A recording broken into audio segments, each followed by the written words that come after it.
Bueno, hoy tenemos la sesión de hoy, pues como habéis leído en el programa, bueno, aunque es del módulo 2, que ayer estuvimos viendo el módulo 1 sobre ejercicios de paz y mujeres y movimientos sociales, que continuaremos la semana que viene con este también. Y hoy vamos a hablar sobre feminismos descoloniales, interseccionalidad, los feminismos saharauis, que han venido compañeras de dos colectivos de saharauis que están en la siguiente hora. Y bueno, ahora va a estar estas dos primeras horas con nosotras Rocío Medina, que ella es, bueno, amiga, compañera de activismo saharaui y feminista. Y bueno, voy a un poco a leer algunas de las, bueno, de pues, su presentación. Ella es activista feminista, pro saharaui, como os decía, desde hace años, y bueno, habla de que se crió como feminista con mujeres colombianas desplazadas por la guerra, muchas de ellas indígenas, y con mujeres refugiadas saharauis, feministas, la mayoría islámicas. Y previamente también dice que había alimentado todas estas estrategias de resistencia de las mujeres andaluzas rurales con las que ella creció. Porque desde aquí, bueno, de Almonte, de Rocío. De Rocío. Y luego, bueno, pues también ha estado muchos años aquí en Sevilla. Ahora mismo, bueno, voy a continuar. Los últimos años ha tenido un pie en los movimientos feministas autónomos de Sevilla y otro en las instituciones, especialmente en el Parlamento andaluz. Bueno, ahora sí que ya dónde. Ha sido profesora de Filosofía del Derecho desde 2008 en la Universidad Pablo de Olavide y doctora en Derechos Humanos y Desarrollo con una tesis doctoral con mujeres saharauis a partir de los feminismos descoloniales.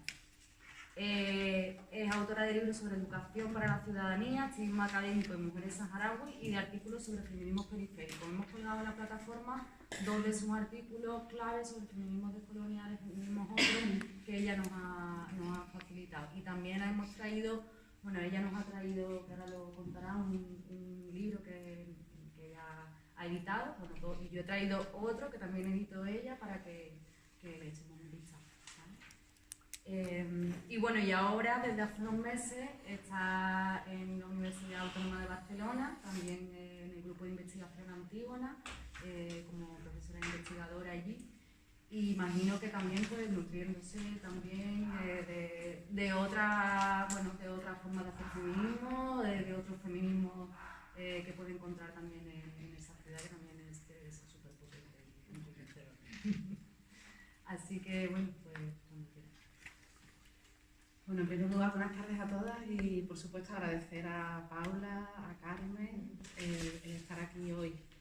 Para mí es una cita bonita, aparte de porque las conozco a ella hace tiempo, son amigas, venimos hace mucho tiempo trabajando también y pensando juntas en comunicación y análisis político y de otro tipo en temas de feminismo descoloniales. O sea, esto es un eslabón de una cadena enorme que tiene ya años y que hemos disfrutado mucho también en el camino, desde la amistad y desde todo lo que el feminismo tiene de rico, ¿no? en el caminar con otras mujeres. Y además aquí hay gente que conozco hace mucho tiempo, gente que hoy son amigas también, pero que fueron alumnas y gente con la que, bueno, también en otros momentos de la vida me he cruzado. Y es muy bonito, ¿no? Volver a Sevilla ahora que he hecho el salto fuera y venir y ver esas caras y darte un abrazo y reconocerte con gente con la que has estado años. Bueno, y además este lugar es especial, en este lugar cuando todavía las paredes casi ni estaban, hicimos una primera charla el 8M de hace ahora, ¿cuántos años, Fico? 5 años. 5 años. Fue una charla que hicimos aquí, que se estrenó este lugar con esas charlas sobre feminismo y temas saharauis justo en esta misma sala, todavía no había ni... Y volver 5 años después con feminismos descoloniales en un curso de este porte, bueno, dice mucho también del trabajo que hay detrás de Casa Sáhara, de la gente que tira de eso, y bueno, de este encuentro entre Casa Sáhara, La Luciérnaga y las feministas de la ciudad. Digo esto porque me parece importante también poner en contexto que estamos en un espacio que tiene detrás una genealogía y una historia de vínculo de luchas que no es banal, ¿no? Y que tiene mucho que ver con lo que quiero proponer y contar hoy. Lo de los libros que os decía, por si alguien de pronto quiere trabajar el tema saharaui o quiere conocerlo más, hice la tesis doctoral sobre mujeres saharauis en los campamentos de refugiados y refugiadas en Tinduf, en Argelia. Y de ese proceso de tesis salió la tesis, pero para mí era muy importante también poder devolver a la lucha saharaui herramientas a veces mucho más concretas que una tesis doctoral, ¿no? Y en ese camino surgió, Pablo, ¿tienes el otro ahí? Surgieron 2 libros, que son compilaciones de una cantidad de gente, incluso alumnos y alumnas que estuvieron en el grupo de estudio del Saharupo, que montamos en la Pablo Olavide. Uno es Activismo Académico, que es un poco la rama en la que yo me he movido dentro de la academia, en la causa saharaui.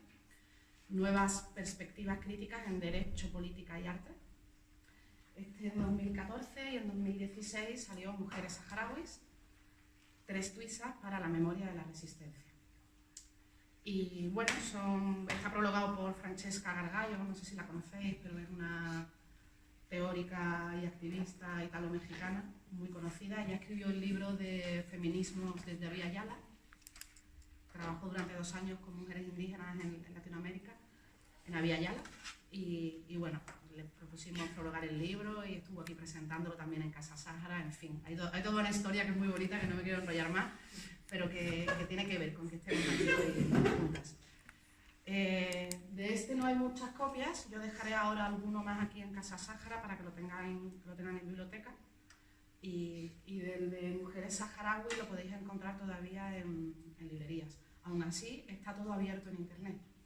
Todos los artículos que hay dentro, que no son todos de feminismos, que hay de feminismo, que hay, bueno, desde la revisión de la historia política del Sáhara, está todo ahí, ¿no? Yo creo que podéis encontrar cosas, al menos para quien quiera conocer un poquito más.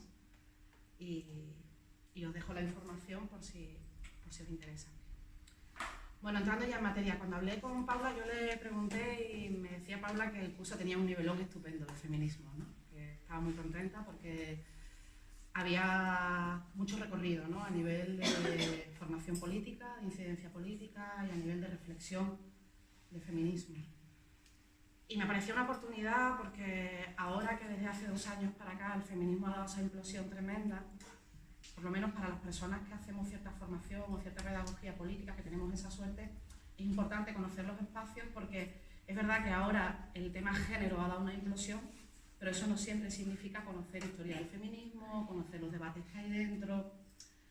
Entonces, claro, dependiendo un poco de los grupos en los que se está, digamos, el relato, cómo se construye y cómo intentamos transmitir conceptos e ideas, tiene una dirección o tiene otra. Entonces, normalmente yo trabajo con talleres, más con PowerPoint, ¿no? Afianzando conceptos. Como en realidad hay 1 horita y media, 1 hora y cuarto, porque el resto del tiempo me gustaría, y ojalá lo consigamos, o lo consiga yo, que es mi responsabilidad, que haya un espacio de discusión, de debate, de planteamiento, de ideas. Yo voy a proponer hacer una especie de mapeo, de recorrido. Un mapeo y un recorrido que intenta explicar cuáles han sido los debates más duros dentro del feminismo, los debates que en algún modo han puesto en jaque al propio pensamiento feminista y qué relación tiene eso con los debates hoy. Es más, en la medida que pueda quiero acercarme también a la reflexión de feminismo y extrema derecha, porque creo que la respuesta que podamos dar desde los feminismos a la extrema derecha tiene mucho que ver con esos debates históricos y tiene mucho que ver con esos nudos que son teóricos, que son políticos, pero que tienen que ver con los cuerpos y con las experiencias de los diferentes lugares.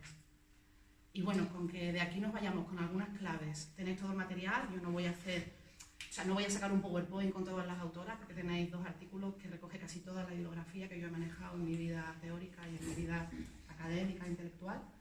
Me parece mucho más importante hacer este cuerpo a cuerpo, piel a piel, donde si alguien no entiende algo se sienta también con la confianza de levantar la mano y decir, oye Rocío, esta parte no está clara, ¿no? Sí me gustaría que nadie se quedase detrás. Para nosotras a veces es muy difícil, dependiendo de en qué espacio estás, adaptarte, ¿no? Poco a poco te vas adaptando al tono del grupo. Y sí os pediría que si alguien de buenas a primeras hay algo que le supone un esfuerzo comprender y necesita tiempo o necesita algún apunte más, que levante la mano, que me interrumpa y en el mismo sentido si alguien no ve algo también. Por supuesto, yo siempre con la comodidad de plantearlo, ¿no? Hay respuestas que no siempre son fáciles, pero en la medida en que pueda también aportar y desanudar, lo haré encantada. Voy a plantear una charla, estamos entendiendo que bajo las mismas palabras y conceptos hay diferentes interpretaciones. Y como estoy convencida de que hay un momento histórico donde el feminismo necesita reactivar agenda, discurso, crear unidad, en fin, ¿no? Tiene un papel político fuerte, creo que en la medida en que este tipo de charlas y de discursos sirvan para desanudar las complicaciones que tenemos a veces en el discurso entre nosotras, puede ser más fluido, ¿no? En primer lugar, voy a hacer algo muy sencillo que probablemente muchas ya conozcáis, otras no, pero tengo que hacerlo, creo que es importante, y es remontarme un poco al origen del relato del feminismo más eurocéntrico, ¿no? Donde están nuestros mitos fundacionales, esta idea de la primera, la segunda, la tercera ola, que la podemos discutir o no, pero que pedagógicamente sirve porque nos ayuda a hacer como un mapa. Y este sería como un poco el lugar de partida, el primer lugar. El segundo lugar sería ver qué ocurre, qué está pasando a nivel de pensamiento político, qué nudos hay entre lo que se llama el salto de la segunda a la tercera ola del feminismo. ¿Qué le va a decir la tercera ola del feminismo a la segunda, ¿no? Cómo comienzan ahí unas discusiones que son teóricas, que son políticas, pero que ya decía tienen que ver con las experiencias, ¿no? Con la diversidad cultural, con la diversidad racial, ahora lo veremos, ¿eh? Y bueno, sobre todo ahí hay una parte interesantísima que tiene que ver con cómo se da un salto de un feminismo que está mirando a cierto tipo de mujeres y únicamente está hablando en nombre de cierto tipo de mujeres a la diversidad de mujeres. Luego hay otro elemento que a mí me parece que también que es fundamental, y es ese salto que se da en los 60, en los 70, 80, es un salto que también tiene una versión muy interesante, lo que se llama los feminismos del sur, periféricos, postcoloniales, en la tercera ola ya, pero en los años 80 y 90 van a comenzar nuevas formas de feminismo que duran hasta hoy y que traen debates que hoy por hoy están en el 8M, están en la asamblea del 8M, ¿no? Por eso decía que es una reflexión teórica, pero también es una reflexión que a mí me parece muy necesaria a nivel político. Y por último, bueno, pues después de devolveros todo esto, abrir un espacio, en último lugar, donde podamos poner sobre la mesa, bueno, en fin, ¿no? Supongo que si venís de trabajar con cuerpos, de trabajar en entidades, de trabajar en la movilización social, ahí hay una cantidad de reflexión que a veces la academia ni recoge, ni mira, ni oye, y yo estoy convencida de que ahí está la posibilidad de construir teóricamente también las problemáticas que los feminismos hoy por hoy puedan tener.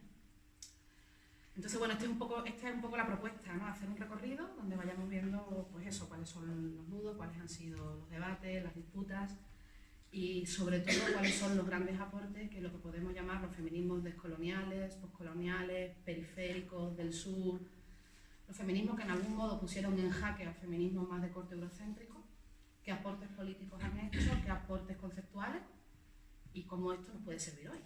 Porque, claro, igual esto puede ser una historia interesante, pero si no logramos hacer una traducción a la actualidad, pues se nos queda en un relato de memoria que no nos nutre de cara al presente y al futuro, ¿no?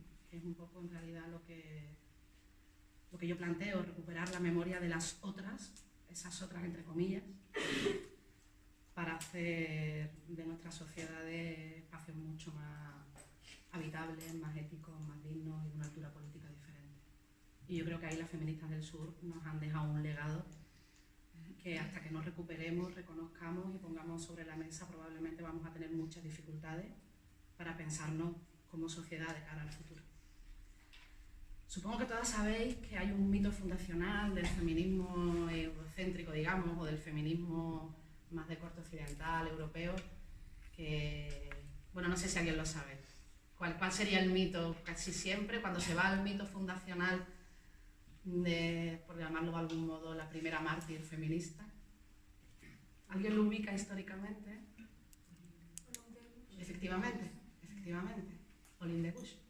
Pauline de Bush es una activista, especialmente activista, también escribía, ensayo y demás, pero era una activista que en 1793 decide coger la Declaración de Derechos del Hombre y del Ciudadano, que es como ese documento casi fundacional, mítico, que estudiamos en la LOSE, que estudiamos luego en las carreras, y es como el documento que rige, ¿no?, la emancipación humana en ese momento histórico en Occidente, y decide colocar colocar todo el, digamos, todos los derechos que reconocía la declaración en femenino, para que luego nos digan que el tema del lenguaje inclusivo no tiene importancia. Bueno, a Olympe de Gouges, el propio proceso revolucionario, le corta la cabeza la guillotina en 1793. En este momento histórico está habiendo un debate interesantísimo, también con Mary Wollstonecraft, no sé si la ubicáis, Vindicación de Derechos de las Mujeres, en 1792, con Rousseau. El gran teórico, el padre de la democracia, ¿verdad? O entre otros, uno de los padres del pensamiento político liberal, el pensamiento político del contrato social, toda esta idea que de nuevo es la base que sostiene a la construcción de las democracias occidentales a nivel teórico. Y ella tiene un debate interesantísimo, Mary Wollstonecraft con Rousseau. Rousseau está teorizando por qué las mujeres deben quedarse en la choza, en casa. Si podéis leer el Emilio de Rousseau, que es interesante porque bueno, ahí se ve toda la componente misógina. Y el debate que le está dando Mary Wollstonecraft, en ese momento ya le está diciendo, no, esto es un tema de educación, y esto es un tema de, en ese momento no le llama así, pero esto es un tema de igualdad de oportunidades. Bueno, ahí va a arrancar la primera ola. La mayoría de los materiales que veáis en cualquier clase de teoría política feminista van a arrancar de ahí, ¿no? De la Revolución Francesa y decía Amelia Barcárcel, que es una autora muy discutida por las feministas del sur y con razón, creo yo, que el feminismo era un hijo no deseado de la Ilustración. Un hijo no deseado de la Ilustración porque, claro, ¿qué es lo que nos decía la Ilustración como paradigma político? Todos los seres humanos, por el hecho de ser seres humanos, tienen determinados derechos que son inalienables. El discurso de la Ilustración, el discurso liberal, que en realidad era un discurso, era una retórica que pertenecía a un paradigma filosófico, porque luego en términos de sociología política, quien tenía derechos reales, ¿quiénes eran? Quienes podían acceder a ciertos conjuntos de derechos reales, la ciudadanía y el voto, quienes se consideraban ciudadanos, era lo que luego llamó la teoría política feminista, la economía feminista, el BBVA. El concepto del BBVA, ¿lo conocéis? ¿Alguien lo conoce?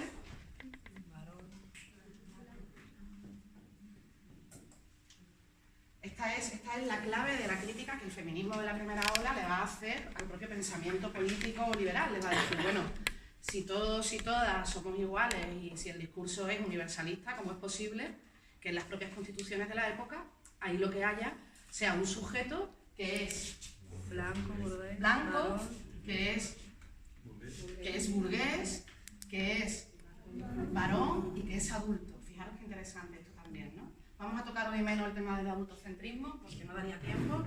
Yo voy a tocar 3 palos, hay muchísimos más, ¿eh? O sea que todas las críticas, el bicismo, heterosexismo, hay un montón de palos, pero vamos a centrarnos en lo que en algún modo a mí me ayuda también a poder tirar para adelante de la clase, o del espacio de la charla. El BBVA como crítica a, bueno, al final lo que hay es un sujeto político normativo que ha sido referente de derechos históricamente, que lo sigue siendo en el pensamiento político liberal, que es varón. Fijaros qué corte, porque aquí hay un corte. Si decimos que es varón, aquí hay un corte de sexo-género. Si decimos que es adulto, hay un corte de edadismo, que ya os digo que no vamos a entrar ahí hoy. Si es burgués, hay un corte de clase. Y si es blanco, es que hay un corte de ¿qué? De raza, siempre entre comillas, ¿vale? Luego explicaré por qué. O sea, esta reflexión de partida, que es una reflexión que no la hizo con ese nombre, pero ya la hizo el feminismo de la primera ola, ya dice mucho, ¿no? De cuál es el sujeto normativo que hay ahí detrás y de cuáles son las dificultades que se van a encontrar el resto de grupos que no estaban ahí. De ahí no estaban excluidas solo las mujeres. O sea, de ese sujeto normativo que tenía derecho y que era el ciudadano por excelencia, en ese momento histórico no estaban excluidas solo las mujeres. Fijaros que hay diferentes cortes. Estaba excluida la infancia, estaban excluidas las mujeres, pero además estaban excluidos los hombres con cierto nivel adquisitivo, pero además estaban excluidos los hombres y las mujeres racializados, que diríamos hoy, o racializados. ¿Sí? Esto es importante que lo tengamos en cuenta por el propio debate que se va a venir ahora luego, como explicaré, en la tercera ola del feminismo. Bueno, básicamente este momento histórico va a dar paso a lo que luego se llamó el sufragismo, que supongo que no voy a pasar mucho por ahí porque todas conocéis, toda la lucha por el derecho, ¿no? Tanto en Francia como en Estados Unidos y en Inglaterra sobre todo, y a partir de ahí No solo las mujeres. En 1804 se da la Revolución de Haití. No me da tiempo a explicarla, pero es interesantísima. Y los negros dicen, bueno, nosotros somos también seres humanos y personas. Y ahí, de nuevo, el poder revolucionario va a decir que no. Que ellos no. Porque en realidad el sujeto de fondo era el BBVA. Esto va a llegar a un momento donde, aunque se empiezan a conseguir derechos al voto en determinados lugares y en estados norteamericanos y demás, llega la Primera Guerra Mundial, luego llega la Segunda Guerra Mundial y digamos que la lucha feminista sufre un parón interesante. Entre la Primera y la Segunda Guerra Mundial, el derecho al voto de las mujeres va a ser reconocido en la mayoría de países occidentales en esa franja de tiempo. Y llega un momento donde el hecho de que esa gran demanda de inserción en la ciudadanía, que es liberal en realidad, ¿no? La idea de ser ciudadano en un Estado o ser ciudadana en un Estado, se consigue a través del derecho al voto. Y hay una suerte de vaciamiento, ¿no? Hay una suerte de parálisis de, bueno, ¿y ahora qué? Ya se ha conseguido el derecho al voto, ¿y ahora qué? Y ahí es cuando llega un libro que es fundamental dentro de esta historia, que siempre es eurocéntrica, lo recuerdo. En el 49 llega El segundo sexo de Simone de Beauvoir. Y más allá de lo que podamos opinar, de que nos guste o no, es un libro que merece la pena leer cuando tengáis algún verano, meterle un ojo, porque lo que va a hacer Simone de Beauvoir es un poco salirse de esa demanda política histórica de inserción que se consiguió con el voto y va a intentar explicar por qué la exclusión. Y además lo va a hacer de una manera muy interesante, lo va a hacer atravesando un montón de disciplinas. Va a atravesar la biología, va a atravesar la antropología, va a atravesar la filosofía. Imaginaros, el libro abre un campo inmenso. Y de hecho está considerado como, digamos, la llave de paso hacia la segunda ola del feminismo. ¿Sí? O sea, desde el BBVA hasta el 49, hasta el segundo sexo, hay un primer salto ya interesantísimo que tiene que ver de pasar de la demanda de reconocimiento de derechos de ciudadanía de las mujeres a hacer una teoría explicativa de por qué las mujeres no han estado. Es más, ¿por qué no estaban? Porque aunque tuviesen derechos seguían sin estar, como hemos comprobado a lo largo del siglo XX, ¿no? Y ahí atraviesa un montón de disciplinas, con lo cual abre una cantidad de canales interesantísimos y esto se va a conocer como una suerte de, bueno, la llave del salto a lo que se va a llamar, para algunas autoras, no para todas, no importa ese debate ahora, si está un poquito antes, un poquito después, lo importante es que comprendamos el camino, a la segunda ola del feminismo. Hay muchas formas de dividir la segunda ola del feminismo, muchas formas de entenderla, depende del manual de teoría que escojáis. Hay una, yo voy a hablar un poco a media camino entre una y otra, hay una que es la que va a plantear la diferencia entre feminismo liberal, socialista y radical, que Paula se lo sabe, porque fue alumna mía y creo que se lo sabe de memoria ya. Y otra que habla de, bueno, de un feminismo liberal, de un feminismo constructivista, de un feminismo de la diferencia. Voy a hacer un paseíto por cada una de ellas. Si alguna no la conoce o necesita que yo explique algo más, que levante la mano, por favor, sin problema. ¿Sí? Para mí es importante que nadie se quede detrás y de pronto, si veis que también me estoy yendo muy lejos, me lo decís con confianza. En la segunda ola, os decía, hay como dos planteamientos fundamentales. Vamos a ir en el que coinciden, en el feminismo liberal. El feminismo liberal va a ser, sobre todo, el feminismo que va a entender que gran parte de la responsabilidad de que las mujeres sufran discriminación o estén excluidas tiene que ver con un aparato estatal, legal y una jurisprudencia que no reconoce igualdad a las mujeres. O sea, el problema está en las leyes, podríamos decir, ¿no? El problema está en las leyes, el problema está en que no hay un reconocimiento de igualdad a nivel jurídico ni a nivel judicial a través de la jurisprudencia. Dicho de otro modo, es una lucha feminista que le habla al Estado y que configura a las mujeres, al sujeto político del feminismo, como las excluidas de la igualdad estatal, legal y judicial. Las que no son iguales, las que no tienen los mismos derechos. Pero si os fijáis, el liberal tiene un concepto de mujer, voy a poner la M como concepto de mujer en femenino, muy concreto, y es las que la ley no reconoce como iguales. Y ahí van a empezar todas las campañas. No reconocer como iguales no significa solo no ser iguales formalmente. A veces para ser iguales en términos materiales hay que aplicar derechos desiguales. Me paro aquí un momento para la gente que no sea de política o que no sea... Hay un nudo que es interesante desatar, porque además Vox lo está utilizando mucho y ya voy a empezar a hacer saltitos. Y es confundir la igualdad formal con la igualdad real o con la equidad. Esto Aristóteles lo explicó muy bien. Tú tienes 3, tú tienes 4, tú tienes 6. A ti te doy 1, a ti te doy 1 y a ti te doy 1. ¿Eso es justo? Tú tienes 3, tú tienes 4, tú tienes 6. A ti te doy 3, a ti te doy 2, tú tienes 6. Esa reflexión es una reflexión que tiene que ver con cómo a veces la igualdad formal, si tú tienes a un sujeto normativo de derecho que es el que más derechos tiene y aplicas igualdad formal para todos y para todas, ¿qué estás haciendo? Estás manteniendo y estás generando desigualdad. ¿Cuál es la reflexión potente? Y con esto quiero partir una lanza a favor del feminismo liberal, porque en las discusiones feministas muchas veces hay un desprecio al feminismo liberal que se confunde con el feminismo institucional del PSOE o de la ONU, y hay un cacao. El feminismo liberal es el que va a recuperar, sobre todo de las luchas por los derechos civiles y políticos de los negros y de las negras, la idea del derecho antidiscriminatorio, las acciones positivas.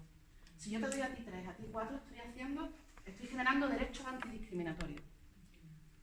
Darle una patada a veces al feminismo liberal en este momento histórico es un error impresionante desde mi punto de vista.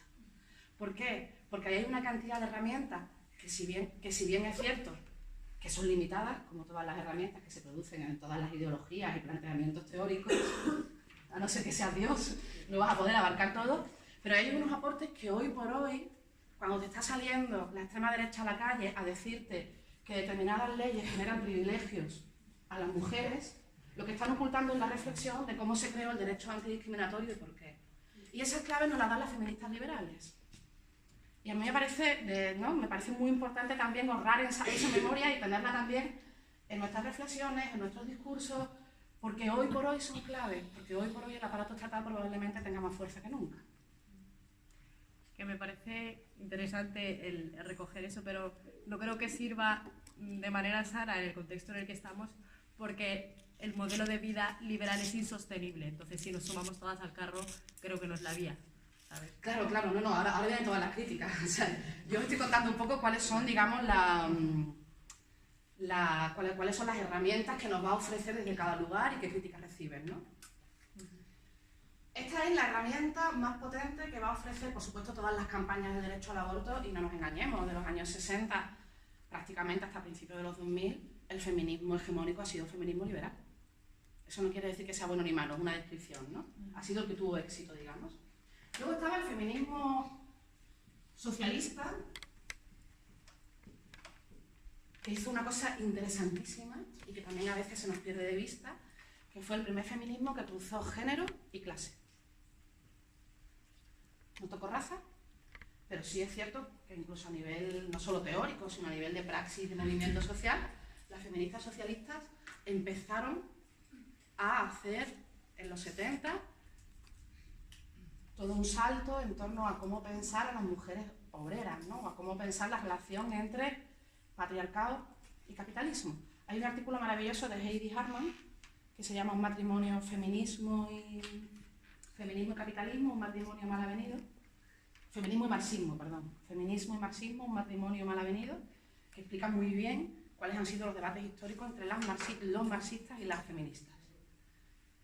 ¿El aporte es fundamental? Pues que había que pensar el género y el sexo y las problemáticas de sexo y género en relación al capitalismo. Y un aporte en lo concreto, que es muy interesante, ellas crean todo el concepto de modo de producción doméstico. Lo que ahora llamamos también esta idea de los cuidados, ¿verdad? De hecho, los cuidados va a beber mucho de toda esta línea de pensamiento de los 70. La idea, que además trabajó muy bien Silvia Federici, no hubiera existido la fábrica como institución política, que lo es, si no hay mujeres en la casa haciéndose cargo de todas las labores de cuidado, de afecto, por eso lo llaman modo de producción doméstico. el eje que sostiene el capitalismo. Por tanto, aporte interesante, el modo de producción doméstico y, de nuevo, una idea de la mujer, las que están excluidas del acceso a los medios de producción. En realidad, el discurso de las feministas socialistas y marxistas era un discurso que también se relacionaba mucho con la idea clásica marxista de si hacemos la revolución, las mujeres se liberan. Eso es una discusión que se lleva teniendo en la Alameda entre grupos feministas. De verdad, o sea, es una cosa muy divertida. Que se lleva teniendo en la Alameda entre grupos feministas y grupos marxistas desde que éramos chicas, ¿no? Desde que... Todos los años es lo mismo, ¿no? Si la revolución obrera se hace, mucho en el 15M con eso. ¿Ah? En el 15M claro. peleamos mucho. Bueno. Porque nos encontramos en la... Y el artículo este explica muy bien eso. Es un artículo muy interesante. Es densito, pero bueno, a quien le guste investigar, yo creo que puede ser muy bonito. De todos modos, las mujeres, ¿quiénes eran? Las que estaban fuera de los medios de producción. En cuanto a las mujeres accedan al mercado laboral, va a llegar también la liberación. Esto es muy de la segunda ola del feminismo, la idea de que las mujeres se liberan en el mercado laboral. Claro, las de nuestra generación, eso nos da a veces un poco como de... a veces incluso de risa, ¿no? Porque claro, que el mercado laboral sea una liberación muy por hoy, yo puedo entender perfectamente, y entramos en algo que me parece interesante, los conflictos generacionales, que son teóricos, que son políticos, pero que son vivenciales. Para las mujeres, normalmente muy aferradas al imaginario ideológico y teórico de la segunda ola, el mercado laboral es algo irrenunciable. Toda la discusión ahora mismo que también hay con permisos de maternidad y de paternidad tiene que ver con esto. La idea de que tú cómo vas a renunciar a ir al mercado laboral. La crítica a que las mujeres ahora han vuelto a un esencialismo de los cuidados en vez de desarrollar su vida profesional y quieren cuidar. Todo este debate, que supongo que conocéis, tiene mucho que ver con la creencia de que el mercado laboral era un lugar de liberación. Y probablemente para muchas mujeres lo fue, ojo. O sea, la realidad es que en términos vivenciales, para muchas mujeres de cierta generación, claro que lo fue. El tema es cómo hacemos un diálogo político que nos permita explicarnos con estas mujeres otras y que ellas nos expliquen por qué lo que en un momento histórico es un mecanismo de liberación, en otros momentos no se vive así por parte de muchas feministas. Y por qué cuidar a los hijos durante X años puede ser mucho más liberador o no que estar en un mercado laboral en ciertas condiciones. En cualquier caso, de nuevo la mujer en singular como la excluida del mercado. Y luego hay otro feminismo, que es el radical, que aquí ya el cacao es... Esto ya es, o sea, es nombrar en Facebook radical y se lía la de San Quintín. Hay gente que identifica radical con, bueno, radical es ir a la raíz, en términos etimológicos. Hoy por hoy hay grupos que identifican radical pues, con posiciones, digamos, mucho más reivindicativas que otras, ¿no? Dentro del imaginario revolución-reformismo. Hay otras que plantean radical vinculado a sexualidades. Hay otras que plantean radical planteándolo desde lo que radicalidad significaba en el feminismo de los 60 o de los 70. Y todas son válidas, ojo, o sea, no es un tema. El tema es que sepamos que estamos denominando a cosas diferentes con el mismo nombre. Que no es un tema de quién tiene la patente del nombre, es absurdo. Es un tema de, nos estamos entendiendo cuando utilizamos los mismos nombres o estamos hablando de cosas diferentes y a partir de ahí dialogamos. El feminismo radical era un feminismo que en vez de mirar tanto al Estado o en vez de mirar tanto al capitalismo, lo que va a decir es, ojo, que el patriarcado es un sistema de poder que tiene su máxima fuerza en el ámbito de lo privado. Es decir, el patriarcado va a estar de puertas para adentro, el patriarcado va a estar en la cama, el patriarcado está en la sexualidad. Ahí vienen todos los análisis de la pornografía, vienen todos los análisis en torno a la violación. El patriarcado está en el espacio de lo privado, el sexo es una categoría internada de política y por tanto le vamos a hablar a las mujeres, a la toma de conciencia de las mujeres. En cualquier caso, imaginaros el aporte este fue potentísimo, ¿no? Porque en realidad nos abre sexualidades, nos abre un montón de campos que a lo mejor el feminismo liberal y el feminismo socialista no estaban abriendo. En cualquier caso, con todos estos aportes que son riquísimos y que yo creo que nadar por ahí nos viene muy bien, porque en algún modo rescatamos un montón de elementos y de reflexiones que nos ponen en pie de hoy y nos ayudan. En todo esto ocurre algo que es muy interesante y es que todas van a trabajar con la categoría de un paquete de lo que se considera la mujer, de lo que se considera el sujeto político del feminismo. El sujeto político del feminismo liberal eran las que estaban fuera de la igualdad que proyectaba el Estado, las leyes o el sistema judicial. La mujer socialista era la que no tenía acceso a los medios de producción, y la mujer, el sujeto político del feminismo de toda la segunda ola, en este caso radical, era la que estaba sometida a relaciones de dominación por parte de los hombres, especialmente en el ámbito privado. 3 frentes de lucha. ¿Son menos 10? No. Ahora hemos empezado, espera, porque yo tenía... Vale, entonces dímelo cuando, si no te importa, porque tenía pensado... Te aviso dentro de cuántos, 15 minutos. No, sí, es que hemos empezado ya la tarde, ¿verdad? Estoy más descolocado. 20 minutos tarde. Bueno, podemos... Vale, no pasa nada, lo intentaré. Bueno, ¿qué es lo importante de esto? La segunda ola, en realidad, va a hablar siempre de la mujer. Sea como sea. Pero en realidad está hablando de la mujer. Y en las finales de los 70, principios de los 80, va a ocurrir un giro, lo que algunas autoras llaman el giro epistémico dentro del feminismo, la epistemología, la fundamentación desde donde se hace ciencias sociales. Y lo que van a plantear es, ojo que este planteamiento yo lo estoy contando en términos teóricos, pero el giro de la tercera ola del feminismo viene sobre todo de movimientos sociales, y ahora voy a explicar por qué. La tercera ola del feminismo va a empezar con varias críticas muy interesantes, voy a escoger solo algunas, ¿sí? ¿No puedo escoger todas? ¿Hay un borrador? El papel. A finales de los 70, principios de los 80, hay un momento histórico, 2 momentos históricos que son muy interesantes y que coinciden. Uno, que no me voy a ir mucho por ahí, pero que tiene que ver con todo lo que conocéis, como la deconstrucción, Derrida, Foucault, todos estos autores que vienen un poco a poner la semiótica en el centro, no solo el postestructuralismo, que se llama filosofía. Y que de ahí agarramos mucho de la teoría queer, la deconstrucción del lenguaje, ¿verdad? Cuando Judith Butler dice, bueno, en realidad que seamos hombres o mujeres no es más que un juego, es una performance. Yo me levanto por la mañana, me maquillo, me pongo el pelo largo, me coloco el sujetador, me construyo mujer todos los días. Todos los días hago el juego de ser mujer, es una performance de género. Y todos los días hacemos el juego de ser hombre. Asumimos la identidad, ese es el problema, que hemos asumido una identidad que es ficticia. Por ahí va la teoría queer, y tiene mucho más que ver con lo que son los feminismos, entre comillas, postmodernos. Yo me voy a mover en otro lugar que me interesa mucho más, y es en el contexto histórico anticolonial. Los 70 también son un momento histórico donde los sures empiezan a decir, bueno, hasta aquí. Hasta aquí. Y hay toda una reflexión que yo voy a coger 3 lugares del mapa, podría haber escogido más, hay muchos más, esto no está cerrado, son ejemplos que voy utilizando, para que entendamos qué él está diciendo. Fijaros, porque si la mujer es una, en realidad lo que se está hablando es de mujer-hombre. Esta es la base conceptual, teórica, analítica, consciente o inconscientemente utilizada por el feminismo históricamente de la segunda ola. Es esta. Mujer, hombre. El sujeto político del feminismo es el hombre, perdón, es la mujer, y lo que hay detrás de ser mujer, la dicotomía, ¿cuál es?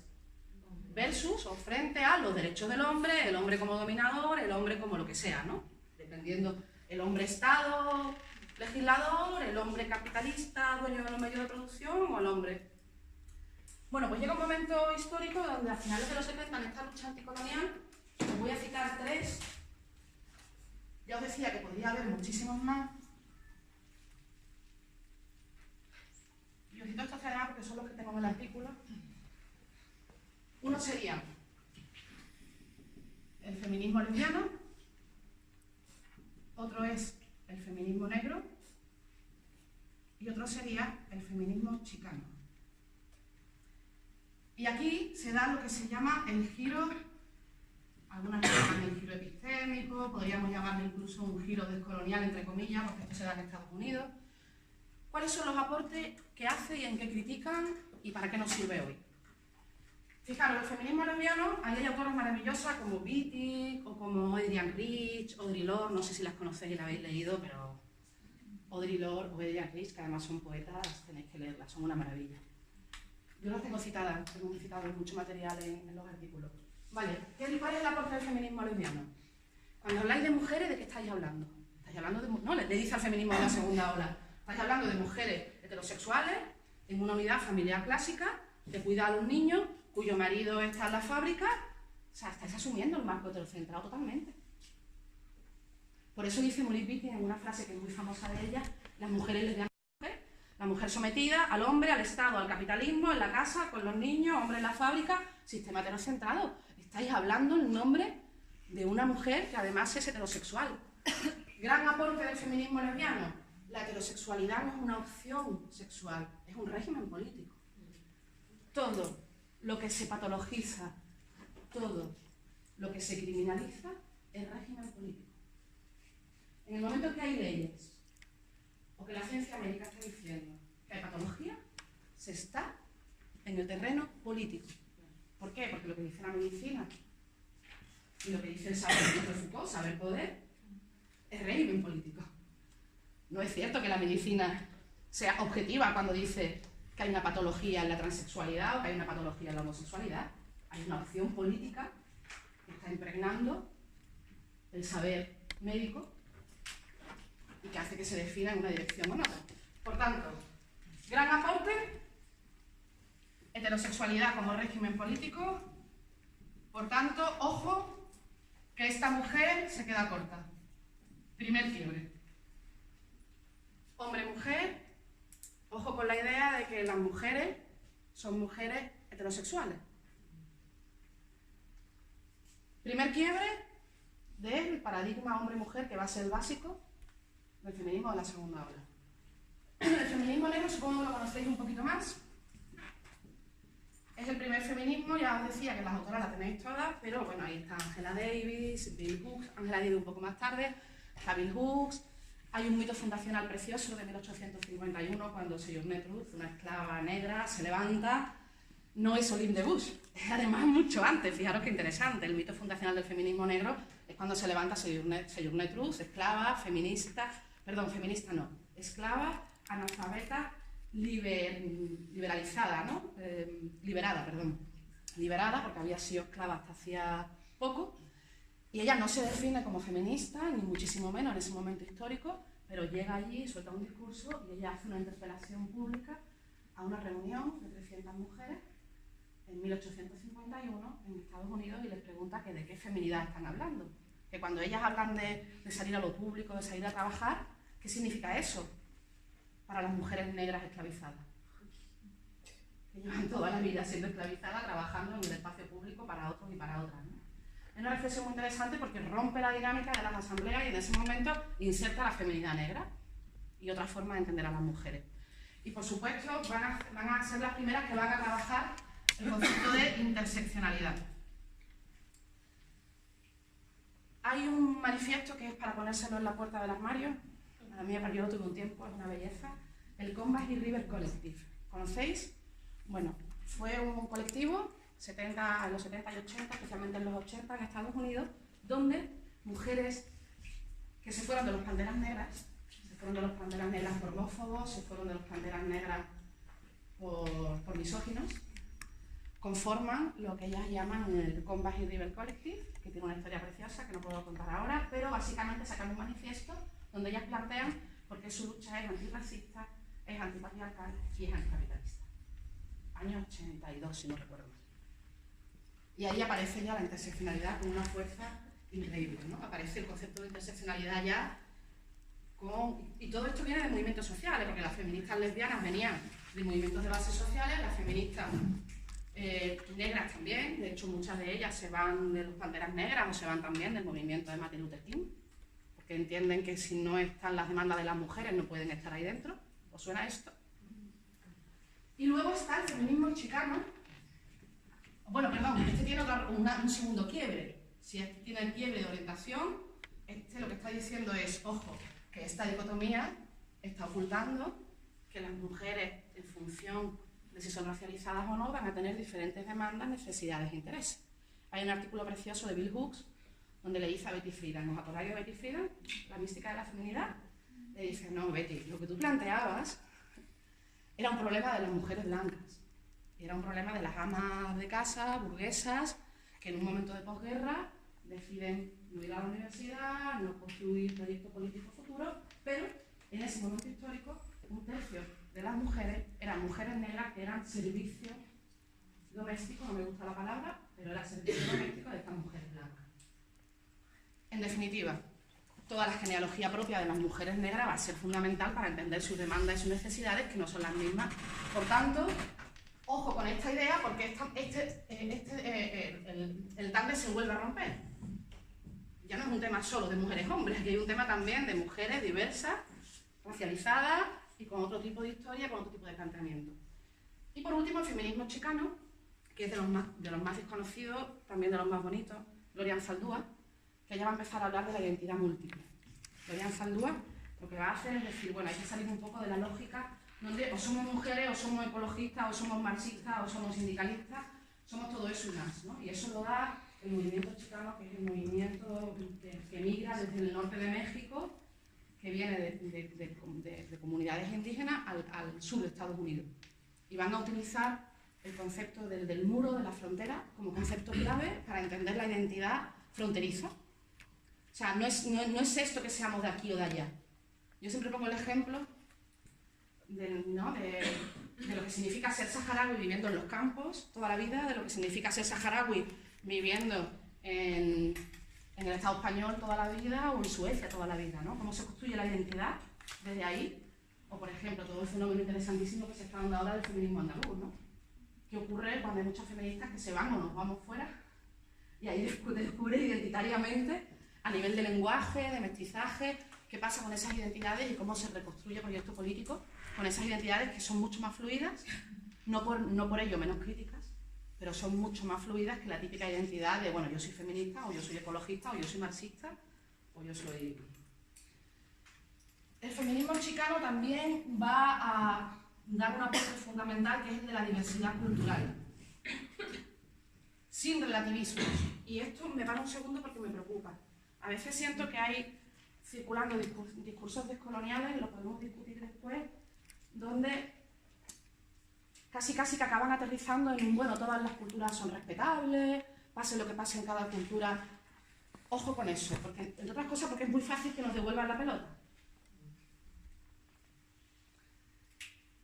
La mayoría de las feministas que pertenecen a una historia descolonial o que pertenecen a una historia postcolonial o que han sido feministas críticas han hecho una crítica paralela al feminismo hegemónico y a sus propias comunidades. Solo hay que leerlas. No han renunciado nunca. De hecho, las feministas negras empiezan a construir por su crisis con los Panteras Negras. Las feministas chicanas se van del movimiento chicano y empiezan a construir por su crisis con el movimiento chicano. O sea, no es cierto, ojo, lo digo porque es una trampa típica con el feminismo de la segunda ola, que dice que la diversidad cultural, y hay artículos por un tubo, es prácticamente un paradigma opuesto al del feminismo, ¿no? Porque las culturas que son machistas con las mujeres son culturas que no pueden ser o no han sido, ¿no? Que no van a proteger los derechos de las mujeres y que por tanto la diversidad cultural puede ser un peligro para la lucha feminista. Veo cara rara, ¿me seguís? ¿Sí? ¿Alguien no me sigue?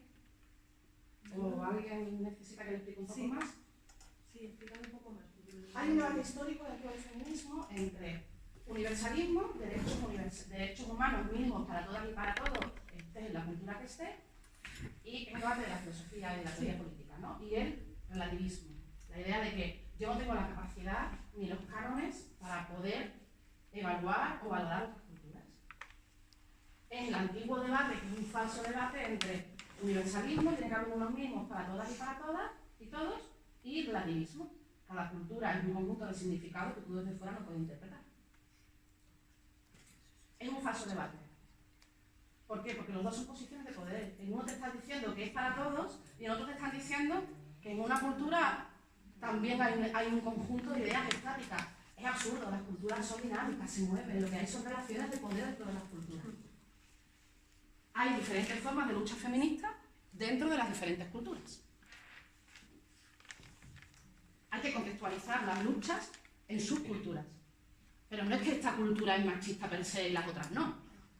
O esta cultura es más machista que la otra. Lo que hay son luchas políticas en función de las posibilidades, de los contextos, de las relaciones de poder, de las creencias. Cuando por ejemplo, se dice que es incompatible Islam y feminismo, ¿no? Dentro del Islam no puede haber lucha feminista. Bueno, habría que ver, es un debate que está ahí, pero habría que ver qué se considera Islam entonces. Esa es la clave, ¿no? Cómo se vive o cómo se interpreta el Islam y a partir de ahí, ¿qué se puede hacer? ¿Qué se puede pelear ahí dentro o no pelear? Que tiene que ver con que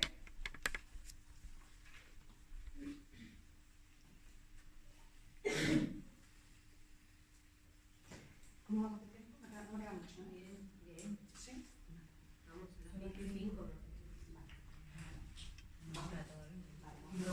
Luego en el debate también la otra parte. Que esto va a servir para el debate de después.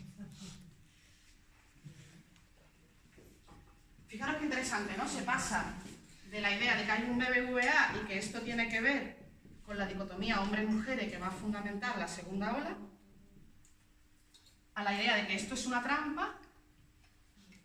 ¿Por qué? Porque está representando esa mujer que está ahí, que detrás tiene al hombre en el otro lugar, está representando a mujeres blancas, a mujeres urbanas, a mujeres de clase media y a mujeres especialmente occidentales, ¿no? Eurocéntricas, eurocentradas, hay muchos nombres en la teoría. Pero básicamente lo que va a decir es, ojo, que cada vez que se utiliza esta dicotomía, cuando hablamos de mujeres estamos hablando de un nuevo BBVA, pero en este caso de mujeres.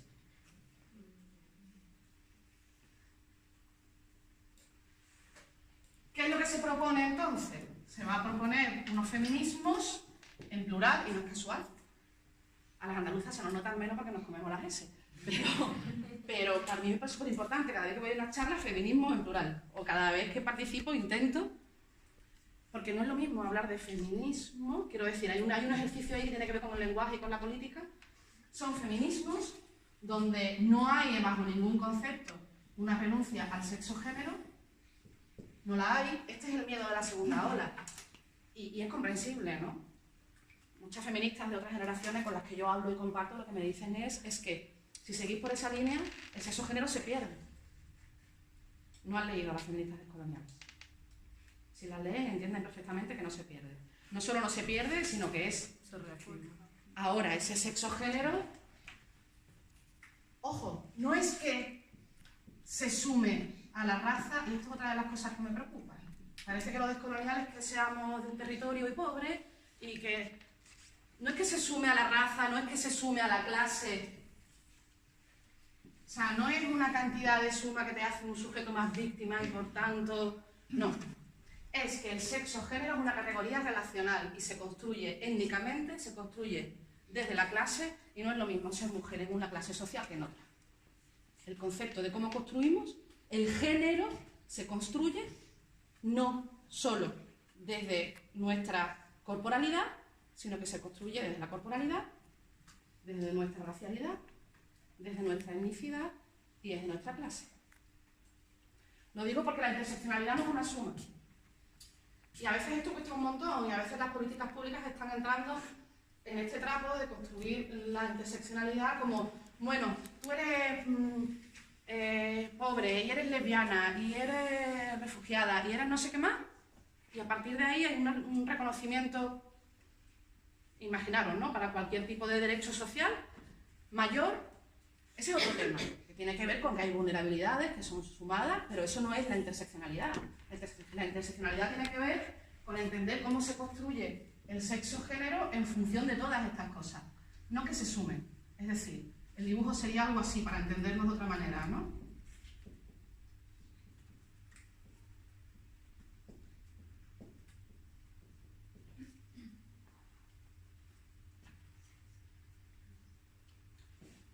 Dicho de otro modo, el feminismo no se puede permitir el lujo de tener como única variable de análisis el sexo. O mejor dicho, eso es un lujo que se pueden dar las feministas de ciertos lugares porque tienen resuelta raza y tienen resuelta clase. Con lo cual me interesa mucho meter raza y me interesa mucho meter clase porque esos son luchas que desde un paradigma global, y esto es lo potente de todo esto, que en realidad nos está devolviendo. El feminismo de la segunda ola nos situaba en un lugar muy, muy concreto del planeta, nos situaba en Occidente. Los feminismos del sur nos devuelven una reflexión global.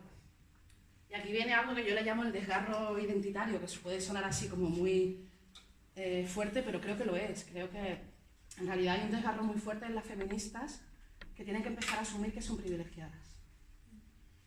Y esto es un proceso personal, político, difícil, complicado, porque claro, si nos hemos criado políticamente 10 años pensando que somos víctimas y luchando desde la rabia contra eso, recolocar tu mapa de pensamiento y de emociones en un lugar donde tú ahora eres privilegiada, se te cae el discurso, se te cae la identidad política, tienes que reconstruirla. Hay un vaciamiento, hay un desgarro. Hay un desgarro que además, creo, y lo dejo ahí para el debate, creo que tenemos que aprender a acompañarnos en ese desgarro también. Precisamente porque es un desgarro y no es fácil. O sea, hay también quizás otra forma de hacerlo, que sea, bueno, tomar conciencia de lo que nos pasa y a partir de ahí poder acompañarnos entre unas feministas y otras. Eso no significa asumir cualquier tipo de relato y dejar de criticar. Significa también humanizar el proceso, ¿no? Pero bueno, ese es otro tema que podemos hacerlo o no. Bueno, sí. Rescatando un poco lo que has dicho sobre el feminismo andaluz y frontera. Sí. Y esto del esencialismo y del pecado. Es que yo vivo en Barcelona y entonces como que también tuve ahí el proceso de sentirme como como no de esa manera, pero esencializar el proceso de ser feminista andaluza y hacerme víctima, y luego venir aquí y ver que también se están esencializando un poco el feminismo andaluz desde una perspectiva como victimaria en un punto. Entonces, como, no sé si me explico, es como entrar en un paradigma de frontera de, estando en el Estado español, te consideras un poco que no tienes en cuenta tu identidad, pero luego muchas veces el feminismo andaluz, lo que ahora se está construyendo, a veces se puede caer en un esencialismo de invisibilizar otras identidades. No sé si me explico un poco. Sí, totalmente. ¿Cómo lo veis? Y porque para Te mí respondo con un concepto, a ver si te sirve, ¿eh? Vale. Luego si quieres podemos, pero te respondo con un concepto. Aquí hay un aporte clave que tenéis que leer, que lo dejo para el final queriendo. Mohanty, feminismos del tercer mundo. ¿Por qué? Porque este mapa va a tener un contexto clave de construcción que es el norte-sur. Uno de los, y creo que te respondo con esto, y lo podemos debatir después y hablarlo porque además eso es algo que estamos todas creo que en la cabeza, pero no está todavía muy cerrado. Uno de los aportes fundamentales de Mohanty es, ojo, que desde el norte se ha construido a las mujeres víctimas del tercer mundo, a la mujer promedio víctima, y ella devuelve el concepto de agencia. Ella lo que dice es, la forma de poder dialogar con las mujeres del sur y de poder resignificar y de poder reubicar las luchas feministas oyendo y compartiendo con las mujeres de los sures es reconocer la agencia. Dicho de otro modo, es reconocer la capacidad que todas las mujeres tienen en cualquier contexto histórico de incidir en su mundo. Son agentes políticos. La idea de que las mujeres musulmanas no han hecho nada desde que nació Mahoma, por ejemplo, ¿no? Yo siempre lo digo de broma, esta idea de las mujeres víctimas, las mujeres que nunca hablaron, las mujeres que nunca dijeron, que es una idea que está muy impregnada en el feminismo eurocéntrico. La mujer analfabeta. Mohanty dice una cosa muy bonita, ella dice, claro, en la medida en que construimos a las otras mujeres como víctimas, como analfabetas, como que no son dueñas de sus cuerpos, como que no son capaces de controlar su sexualidad, como que no tienen ningún tipo de agencia, en la medida en que son únicamente víctimas, eso nos devuelve una reflexión a nosotras mismas de mujeres empoderadas, modernas, que vamos con las ONGs, que tenemos la capacidad de ir por el mundo explicando a las otras compañeras qué tienen que hacer y cómo tienen que liberarse. La colonialidad del género, la idea de que nuestras formas de liberación pueden y deben estar en todos los lugares del planeta. Esto es profundamente colonial, muy, muy colonial. Para mí la palabra es agencia, reconocer las agencias. Hay que salirse de la lógica de la víctima. Porque además, sinceramente creo que el feminismo institucional lo ha utilizado mucho, muy bien y de manera muy rentable. O sea, la institucionalización de todo el tema de violencia no nos ha hecho mucho favor a nivel de movilización política. O sea, hay que recuperar las agencias. No hay que negar la estructura de dominación, pero hay que empezar a decir lo que sí podemos hacer, lo que sí hacemos. O sea, hay que empezar a poner energía, podríamos decir casi en términos holísticos, en ese otro lugar. Yo no me identifico con la andaluza pobre, subdesarrollada, y me he criado en Rocío, ¿no? O sea, que no lo estoy diciendo porque me haya criado en Simón Verde. He vivido la abundancia y las miserias de ese lugar. Y sin embargo creo que la resignificación que tengamos que hacer, para mí, viene mucho más por qué hemos construido que por qué no se nos permite construir, creo. Mira, yo quería comentarte que, bueno, lo que has dicho creo que has dado la clave. Vamos a ver, lo de agencia. Pero lo que... A ver, a ti no te tiene que dar nadie la agencia, porque tú no... O sea, vamos a ver. De las dicotomías para ver qué críticas se le hacen desde los feminismos a esa dicotomía. Y cuando desde los feminismos de los sures las mujeres llevan tanto tiempo diciendo que hay que escuchar lo que están planteando, yo eso me lo tomo en serio. O sea, yo creo que hay que escucharlo. Hay que escucharlo porque ahora mismo ya no... O nos pensamos globalmente y nos pensamos en comunidad o no tenemos respuesta. Y ahí voy al tercer punto. Y tiene que ver con lo que tú estás planteando. ¿Qué pasa en los 90? Y voy cerrando, ¿vale? ¿Qué pasa en los 90 con esto? Toda esta energía contestataria, toda esta energía que redefine las formas de entender el feminismo, van a llegar a lo que se conocen como los feminismos comunitarios y a lo que se conocen sobre todo también como los feminismos indígenas o los feminismos también islámicos. Y ahí hay un aporte todavía más que está relacionado con lo que plantea Fico, que tiene que ver con, ojo, que esto es un tema también no solo cultural, sino de cosmovisiones. Si el Islam es una religión o es una cosmovisión, está siendo un debate. Y no es lo mismo. Entenderlo como religión es entenderlo desde Occidente. Entenderlo como cosmovisión es entenderlo desde donde se está demandando en muchos sectores que se considere el Islam desde otro lugar, que no es únicamente una religión, es una filosofía de vida, es otro planteamiento. Por supuesto, yo ahí no me voy a perder, dentro del Islam hay 4 escuelas, son muy diferentes, hay escuelas interpretativas totalmente diversas, y es un tema además que las compañeras luego van a tratar mucho mejor que yo. Lo importante que en los 90s ya los feminismos indígenas van a plantear, por ejemplo, conceptos como territorio, cuerpo, territorio, que son conceptos fundamentales para entender cómo van de la mano violación de los cuerpos y violación de la tierra, fundamentales. De hecho, hacen reflexiones, Julieta Paredes, Lorena Caznal, hacen reflexiones interesantísimas sobre cómo sus vidas cotidianas pasan no solo por la violación por parte, sobre todo, de grupos paramilitares, sino por el despojo del territorio. En la medida en que la cosmovisión indígena somos parte de la naturaleza, la violación de la tierra tiene un rango muy similar a la violación del cuerpo. Si tú me despojas del territorio, hay una suerte de paralelismo entre el despojo del territorio y el despojo del cuerpo. Y ahí se insertan las cosmovisiones que van a plantear, bueno, que el ser humano, a diferencia del pensamiento liberal, donde la naturaleza está al servicio del ser humano, el ser humano está dentro de la naturaleza, y los feminismos comunitarios tienen unos aportes ahí también interesantísimos.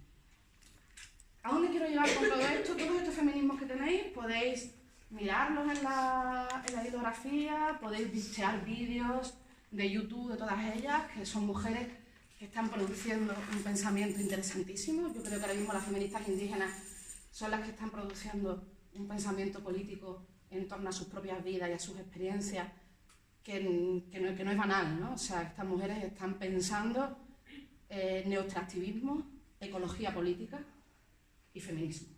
O sea, para mí eso no es que sea respetable, es que es sagrado. En unas condiciones, además, que no son ni muchísimo menos de alta academia. Y están pensando esto, ¿no? Y nos están devolviendo a las feministas del norte unas reflexiones a las que no llegaríamos solas probablemente ni en decenios, porque no estamos viviendo de cerca ese tipo de situaciones o ese tipo de violencias. Quiero llegar con todo esto a los debates actuales del 8M y con esto cierro. ¿Me dicen la hora, por favor? 25. Vale, con esto voy a cerrar y dejamos media horita.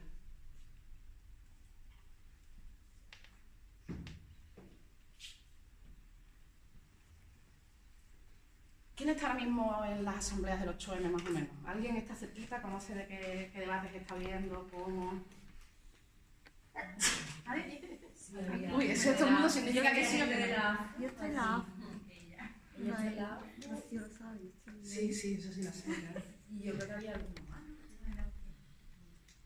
Bueno, hay 3 debates que ahora mismo están siendo clave dentro del 8M y no es casual. Y tienen que ver con esta forma de entender la diversidad de mujeres, con esta forma de entender la dicotomía hombre-mujer y con todo este, digamos, todo este recorrido de debate político y conceptual que está dentro de los feminismos.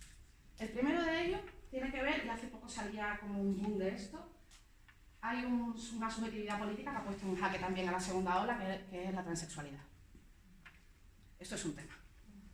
Y de hecho, no sé si recordáis, hace 3 o 4 meses salieron cantidad de artículos hablando de todo el debate del sujeto político sobre si la transexualidad o no debería estar dentro del sujeto político feminista o no debería estar dentro. ¿Conocéis ese debate más o menos? Para no pararme. Vale. ¿Conocéis ese debate, no? Bueno, uno es ese. El segundo, ¿cuál creéis que sería? ¿Conocéis otros debates en torno a este tema?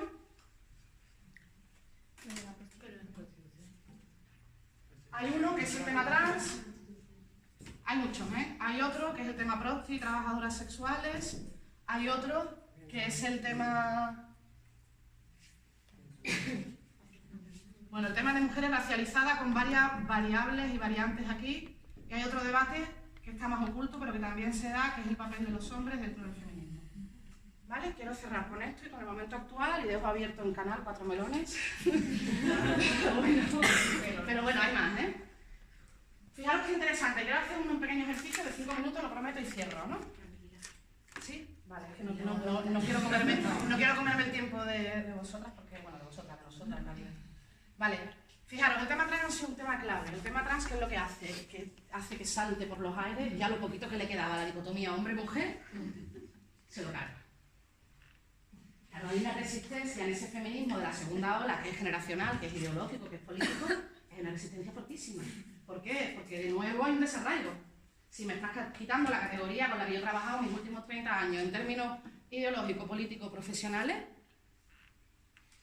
¿ahora qué hago yo en el feminismo, no? Sí. Claro, hay gente que lo está viviendo muy mal, como una desposesión, y con esto no justifico. O sea, lo que quiero es que entendamos que en realidad hay gente que se pelea mucho y se enfada mucho porque lo está viviendo realmente mal. Y tiene que ver con mi identidad política y con mi identidad feminista. Vale, un aporte. ¿Os acordáis cómo pisa el espacio público Vox? La primera vez que Vox en este país, con otro nombre, llega al espacio público, ¿cómo es? El autobús de Hazte Oír. El autobús de Hazte Oír, fijaros lo que hace. Se va al eslabón más débil de la cadena de conquistas de sexo-género, menores trans. ¿Sabe lo que hace la derecha o no lo sabe? Al eslabón más débil de la cadena de conquistas en sexo-género, menores trans. Lo que la sociedad todavía no ha terminado de digerir y está recién. Hace 15 años era el matrimonio homosexual, los últimos 5 o 6 años ha sido el tema de menores trans. De hecho, todo el debate político de la ley en Andalucía. Fijaros qué interesante. El movimiento feminista en el 8M debatiendo si los trans son parte del sujeto político o no, y Vox saliendo al espacio público con el autobús de Hazte Oír. Tela. Racializadas. El tema de internas, fundamental, cadenas globales de cuidados, supongo que sabéis perfectamente lo que es, no lo voy a explicar. Mientras en este país se está reconociendo permisos iguales, intransferibles, no es una crítica, es una reflexión, a papás y mamás blanquitos, no conseguimos derechos laborales y sociales para las trabajadoras del hogar. Y el 8M debatiendo en torno a qué posición va a tener esto o no va a tener, si deben estar adelante en la lucha o no. Porque, ojo, una cosa es que llevemos el discurso a los parlamentos y a la tele y a los libros, y otra cosa es que pongamos a las mujeres racializadas delante de la pancarta del 8M. Hay un trecho, ¿eh? Y el debate no es lo primero, el debate es lo segundo. ¿Me seguís?